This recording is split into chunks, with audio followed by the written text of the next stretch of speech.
मैं आज आपके जज्बा और जुनून देख के आपका दिल से शुक्रिया अदा करता हूं। खास तौर पे जिस तरह आज हमारी ख्वातीन निकली हैं, खास तौर पे जिस तरह आज हमारी ख्वातीन निकली हैं, मैं आपको सलाम पेश करता हूं। और मैं देख रहा हूं कि बच्चे भी हैं, क्योंकि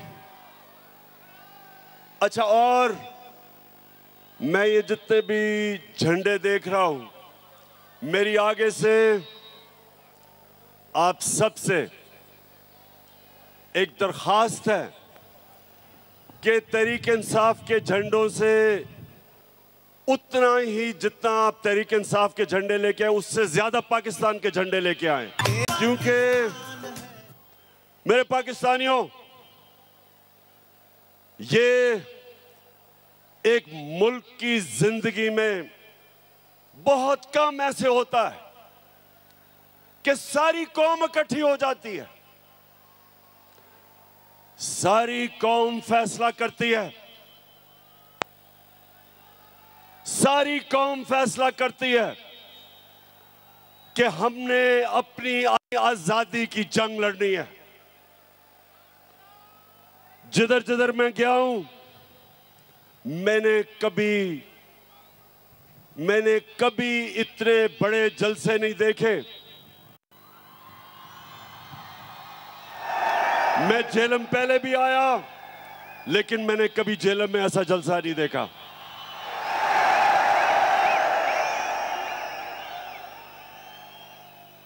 और झेलम उसकी वजह कि अल्लाह ने हमारे पे खास करम किया है। नौजवानों, गौर से सुनो, कुरान में अल्लाह कहता है कि एक प्लान इंसान बनाता है और दूसरा अल्लाह बनाता है। जो प्लान बनाया गया था, साजिश बाहर से हुई।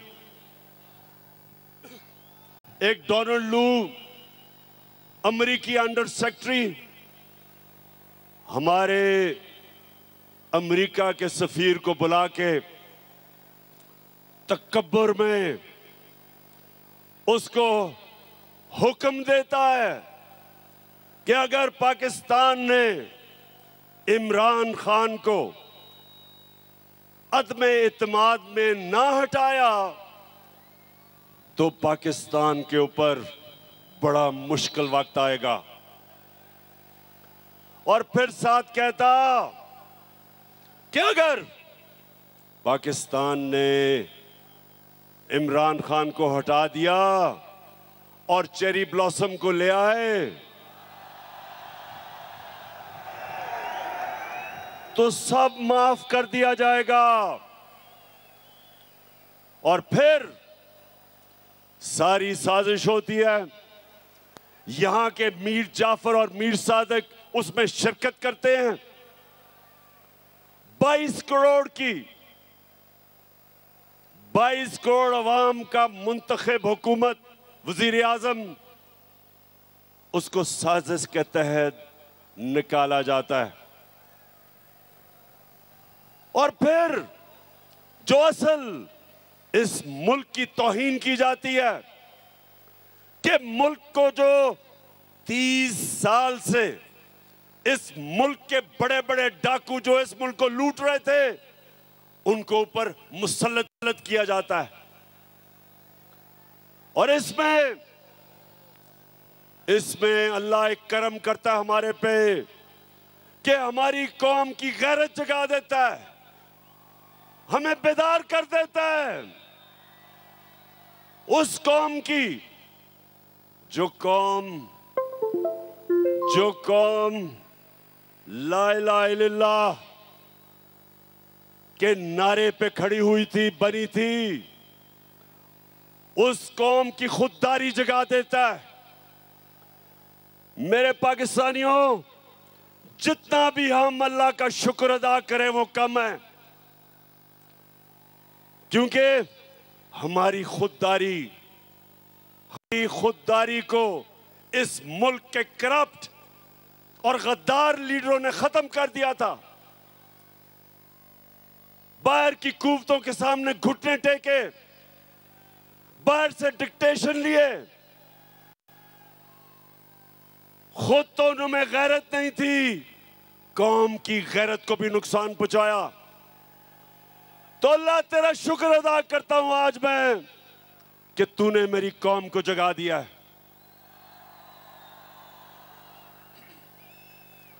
26 साल से मैं कोशिश कर रहा था कि मेरे मौला इस कौम की खुददारी को जगा। ये वो कौम थी जिसका नजरियाती लीडर इलामा इकबाल था, और इलामा इकबाल ने सारी उनकी शायरी एक ही चीज के लिए थी कि जो गुलाम मुसलमान कौम थी उनको जगाने की कोशिश की। और हमारे नजरियाती लीडर इलामा इकबाल ने कहा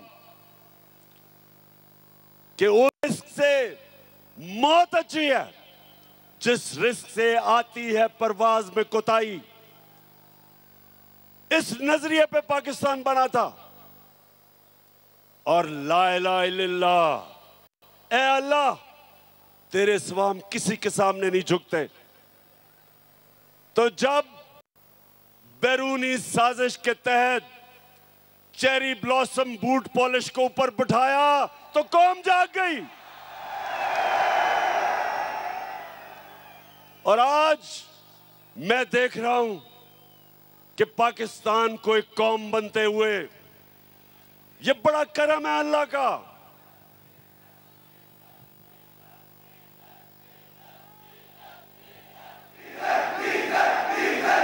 अच्छा, मैं जरा अभी पहले बाकी बातों से पहले जरा डीजल पे आ जाऊं।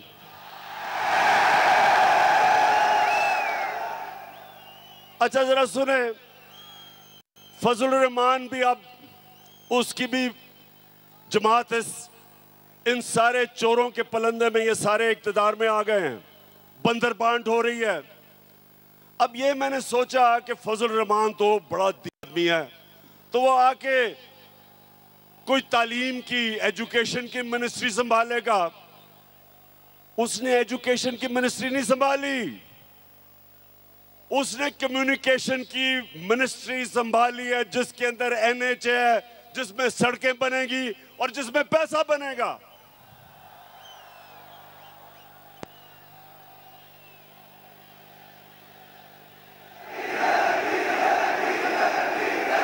अच्छा, और पाकिस्तान, ये जरा अब पाकिस्तानियों जरा सुने मेरी बात, सुने सुने सुने सुने। अब ये सारे ये जो चोरों की बनी है 60% जमानत पे हैं। किसी ने 18 कत्ल किए हुए हैं। शरीफ खानदान ने 40 अरब रुपए की चोरी का हिसाब देना नैब में और एफआईए में। वो जरदारी उधर अरबों रुपए का उसने जवाब देना है, जो फेक अकाउंट्स में पैसे, एयान अली के भी उसी अकाउंट से पैसे जा रहे थे जिसमें बिलावल। अब जो मफरूर है, सुने नौजवानों, जो मफरूर है, जो सजा याफ्ता है, जो झूठ बोल के भागा है, जो अरबों रुपए की प्रॉपर्टीज में लंदन में रह रहा है, उसने सारी कैबिनेट को लंदन बुला लिया है। तो पाकिस्तानियों ये याद रखें कि ये सारे कैबिनेट लंदन जा रहे हैं आपके पैसे पे। ये अपने पैसे नहीं खर्च करेंगे, ये आपके पैसे पे जा रहे हैं। और वहां जाके मफरूर साहब को मिलेंगे, सजा याफ्ता, कॉन्विक्ट, झूठा, बुज़दिल। हमेशा जब भी कोई मसला मुल्क से बाहर भाग जाता है, उससे जाके इंस्ट्रक्शंस लेंगे। ये है इस मुल्क की तौहीन। और इसलिए कौम खड़ी हो गई है, इसलिए सारे पाकिस्तानी खड़े हो गए हैं। सारे पाकिस्तानियों ने फैसला कर लिया है, सब पाकिस्तानियों ने फैसला किया है कि इंपोर्टेड हुकूमत नामंजूर। मैं इंशाल्लाह 20 के बाद आपको इस्लामाबाद दावत दूंगा। पहले मैंने सोचा कि इंशाल्लाह 20 लाख लोग इस्लामाबाद में पहुंचेंगे, लेकिन जो मैं अब लोगों में फिर रहा हूं, अब वो नंबर चला गया 25 लाख पे इंशाल्लाह। अच्छा, अब चेरी ब्लॉसम कौन है? शायद बच्चों को नहीं पता चेरी ब्लॉसम कौन है। ये वो है कि इसका बड़ा भाई नवाज शरीफ की बेटी, वो फौज को बुरा भला कहते हैं और ये बूट पॉलिश करता है। इन्होंने बड़ा अच्छा एक कॉम्बिनेशन बनाया हुआ है, इनकी पार्टनरशिप है। और बड़ा भाई भी क्योंकि बड़ा बुज़दिल है, वो जब मुल्क से बाहर जाता है तो फौज को बुरा भला कहता है, और छोटा भाई जूते पॉलिश करता है। दोनों इसने कोई कल इसने तकरीर की, जरा सुने। कहता कि इमरान खान फौज के बड़े खिलाफ बातें कर रहे हैं, हम इजाजत नहीं देंगे। शहबाज शरीफ, शर्म करो, कुछ तो शर्म करो। तुम वो हो जो मैं मीर जाफर का कहता हूं, तुम हो वो मीर जाफर। मीर जाफर वो था जब उसने सिराजुद्दौला, जो मुगलों का गवर्नर था, जब अंग्रेजों के खिलाफ वो लड़ा था, मीर जाफर ने उससे गद्दारी की और फिर अंग्रेजों ने मीर जाफर को ऊपर बिठाया, जिस तरह अमेरिकनों ने शहबाज शरीफ को ऊपर बिठाया। तुम हो मीर जाफर। और तुम्हारे इर्द गिर्द वो जो आसिफ जरदारी है, आसिफ जरदारी तुम्हारा तो मैं ये कहूंगा कि जब गीदड़ की मौत आती है तो शहर की तरफ भागता है। मैं इंशाल्लाह सिंध आ रहा हूं और मैं अपनी कौम के सामने वादा कर रहा हूं कि सिंध को मैंने आसिफ जरदारी से आजाद करवाना है। जो सिंध के लोगों के ऊपर ये जुल्म कर रहा है, आसिफ जरदारी, तुम और वो जो तुम्हारा बेटा है, तैयार हो जाओ, मैं आ रहा हूं सिंध। जो तुमने सिंध को लूटा है, लॉन्चों के अंदर, जहाजों में भर भर के डॉलर्स तुमने दुबई भेजे हैं, मैं सब जानता हूं।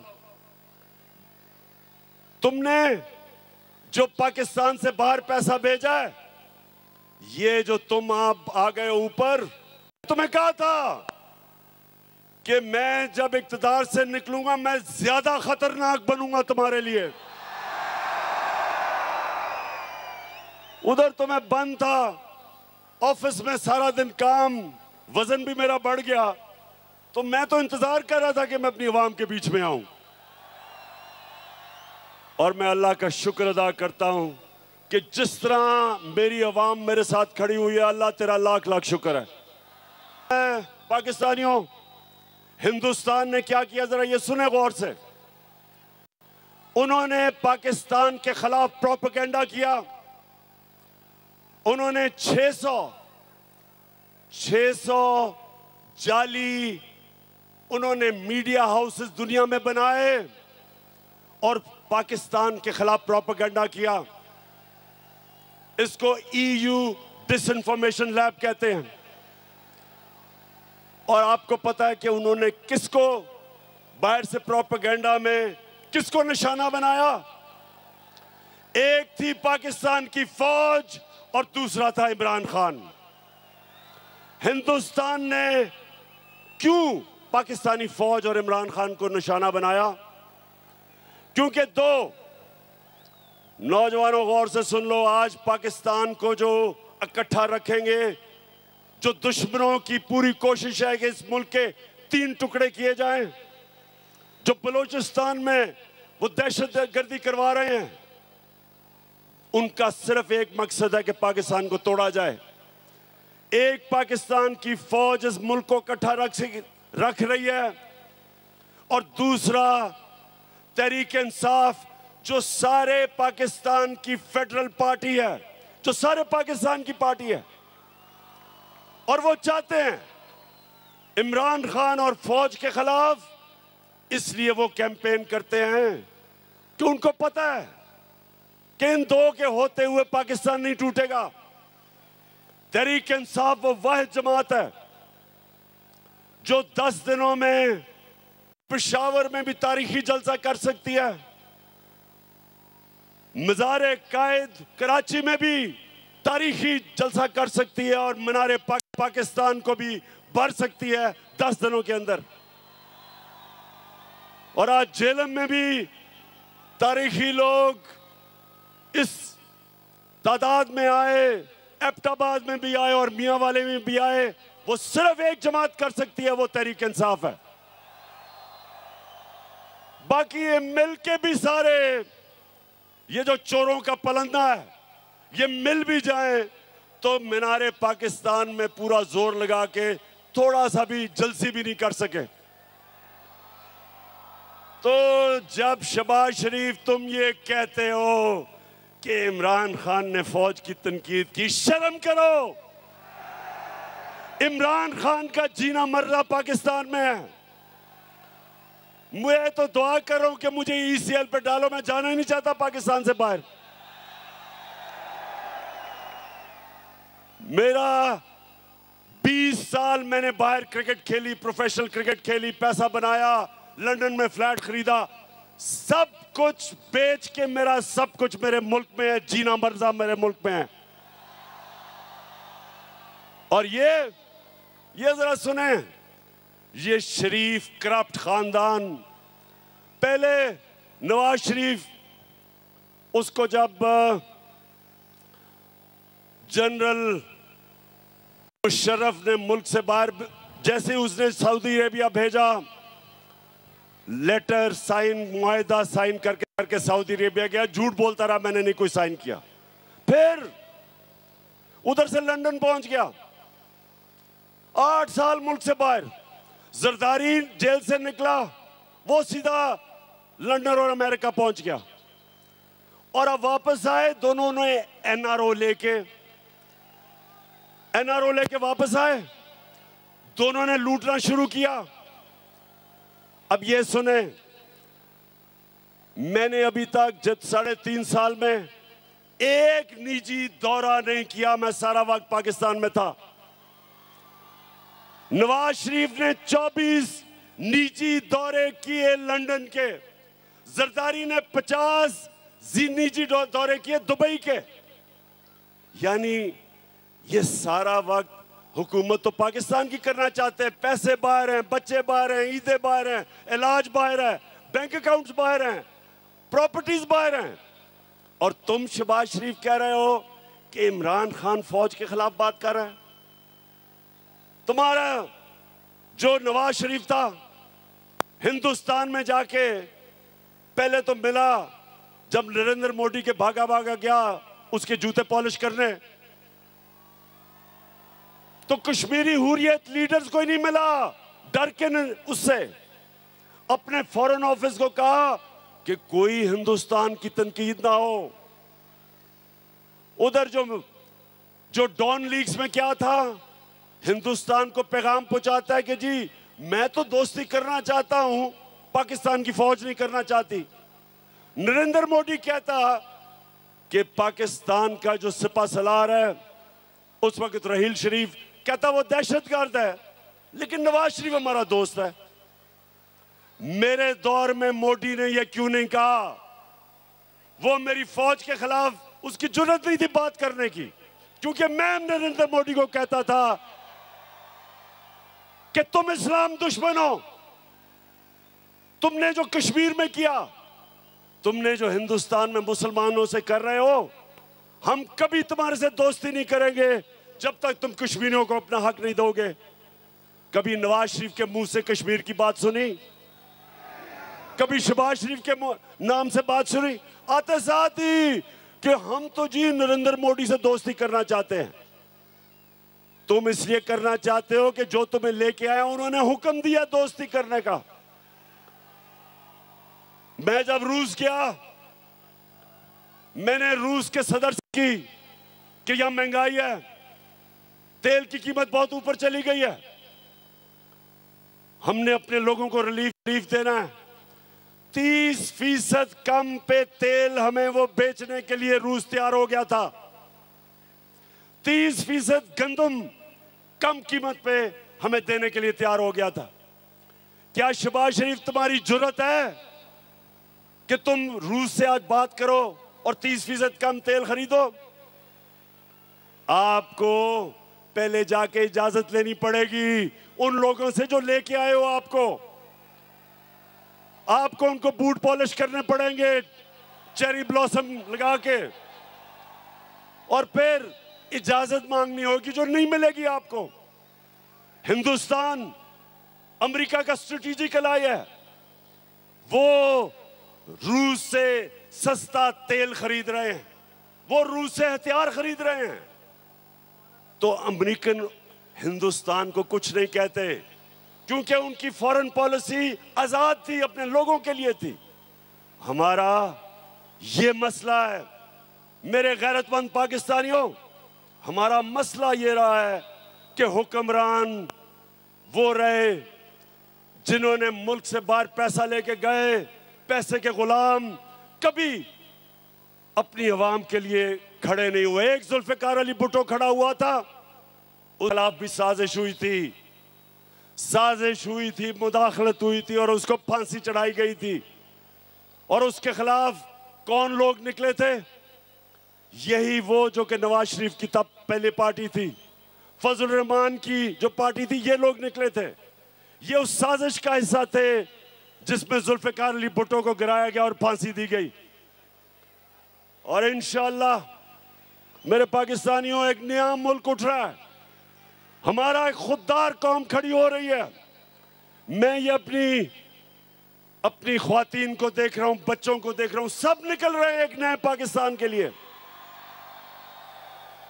मैं जो 20 तारीख के बाद जब मैं आपको दावत दूंगा, मैं चाहता हूं उसमें शिरकत करें हमारे बड़े बुजुर्ग, हमारे खास तौर पे दिलेर नौजवान और हमारी ख्वातीन और बच्चे भी। हकीकी अच्छा मेरे पाकिस्तानियों, मैं अब अपनी आखिरी बातें करने लगा हूं, जरा गौर से सुनना है आपने। देखें, मेरे 3.5 साल जो हुकूमत में थे, मैं आपको बताऊं मुझे सबसे ज्यादा शर्म कब आई? जब मुझे बाहर जाके दोस्त मुल्कों से पैसे मांगने पड़े, जब कर्जा मांगना पड़ा, मुझे शर्म आई। क्योंकि मैंने आज तक अपने वालिद से भी कभी पैसे नहीं मांगे थे। मैंने जब पैसे मांगे थे शौकत खानम के लिए अपने पाकिस्तानियों से, कभी मैंने गैरों से पैसे नहीं मांगे। शौकत खानम के लिए, नमल यूनिवर्सिटी के लिए, जेलम में मैंने अल कादर यूनिवर्सिटी बनाई है, इनके लिए सिर्फ पाकिस्तानियों से पैसे मांगे थे। लेकिन जब, क्योंकि इन्होंने दिवालिया निकाला हुआ था मुल्क का, सबसे बड़ा हमारा बैरूनी खसारा था, मुझे बाहर जाके पैसे मांगने पड़े क्योंकि हमारे पास पैसा ही नहीं था अपने कर्जों की किस्तें अदा करने पे। तो मैं आपको यकीन दिलाता हूं कि इससे शर्मनाक बात नहीं है जब एक मुल्क का सरबराह किसी और मुल्क के सामने जाके कर्जे मांगता है, पैसे मांगता है। आप सब जानते हैं कि अगर आप अपने माँ बाप से भी पैसे मांगते हैं, एक बच्चा नहीं मांगता, दूसरा मांगता है, तो माँ बाप भी उस बच्चे की ज्यादा इज्जत करते हैं जो पैसे नहीं मांगता, जो खुददार होता है।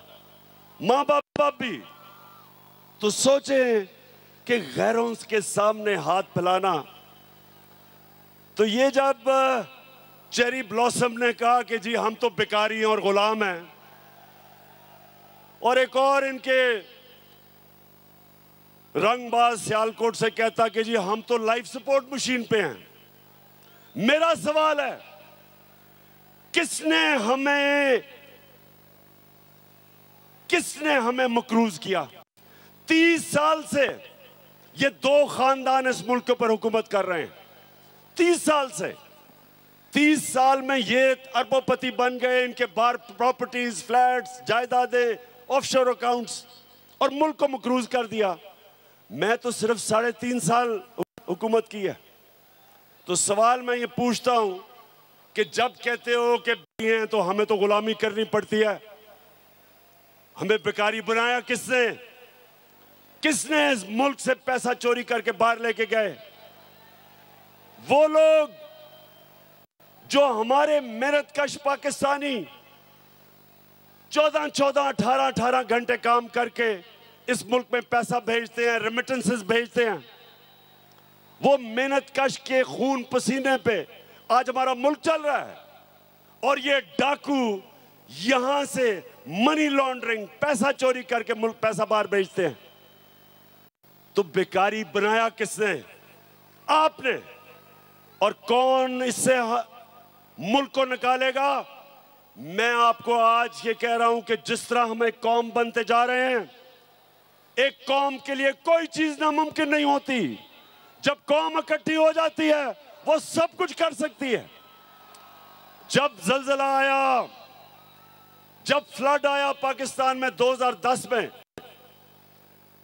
अरबों अरबों डॉलर्स का नुकसान था। सारी कौम इकट्ठी हुई, बैरून मुल्क पाकिस्तानी सब मिलके सब ने उसका मुकाबला किया, और हमने अपने आप को खड़ा कर लिया अपने पैर पे। इसी तरह जिस तरह अब हम कौम बन रहे हैं, मुझे कोई शक नहीं कि पाकिस्तानी जिस तरह जब उनको ये पता चल गया कि उनका टैक्स उनके ऊपर खर्च होगा, ये कैबिनेट जा रही है एक मफरूर से मिलने आपके खर्चे के ऊपर। मैंने कभी अपनी कौम का पैसा फजूल खर्च अपने ऊपर करने दिया, ना इस तरह खर्च करने दिया। और जब कौम को यकीन हो जाएगा हम कौम बन जाएंगे, हम टैक्स भी इकट्ठे करेंगे, हम अपने कर्जे भी दे देंगे, हमारे पास इतना पैसा होगा कि हम अपने बच्चों की तालीम, स्कूलों पे, यूनिवर्सिटीज पे हम इस मुल्क को खड़ा करेंगे। और वो तब होगा जिस तरह अब हम कौम बन रहे हैं।